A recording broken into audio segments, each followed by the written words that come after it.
Vous parlez aussi de beaucoup de Parcoursup dans votre livre et vous écrivez que c'est un algorithme qui n'est ni juste, ni précis, ni efficace. Est-ce que vous pouvez nous expliquer quels sont les défauts, puisqu'on est en mai, c'est la période de Oui, suspense pour beaucoup de parents et et d'étudiants. d'étudiants dont ils vont bientôt recevoir en fait les résultats de leur candidature et ils seront majoritairement déçus, les pauvres. Ouais. C'est la question de est-ce que c'est efficace? Alors, selon le ministère de l'Éducation nationale, il n'y aurait que 2%, 19 000 élèves sur 900 000 qui candidatent à peu près Mm. chaque année d'un Parcoursup, qui n'auraient pas d'affectation. Ouais. Aucune. Bon, on peut dire 2% d'échecs, c'est pas beaucoup, mais en fait, il faut ajouter à ce chiffre 9% d'élèves qui refusent la proposition qui leur a été faite, souvent la seule proposition qui leur a Ah, été faite, ce qui veut dire en fait que ils ne sont pas contents de la proposition qui leur a été faite.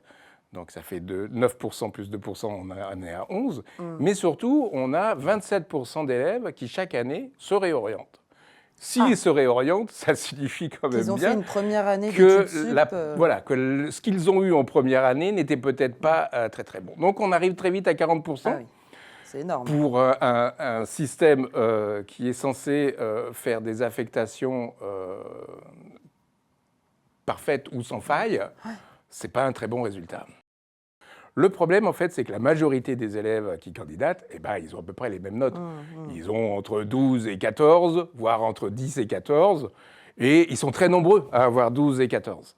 Donc, comment on distingue ces élèves de celui qui a 12 d'un autre qui a 12? En fait, ce qu'on fait, c'est qu'on va essayer de raffiner la précision du calcul. Or, en fait, dans les notes scolaires, quand vous avez 12 de moyenne entre un élève qui a 12 de moyenne et 12,5 de moyenne, grosso modo, c'est les mêmes élèves, Ben il n'y a oui, pas de oui, grande oui. différence, en fait. Or, ici, dans Parcoursup, ce qu'on va essayer de motiver pour distinguer les élèves, parce que dans cette liste de classement d'appel, aucun élève ne doit avoir la même note, justement, Mm. le même classement, pour les distinguer les uns des autres et bien les classer, en fait.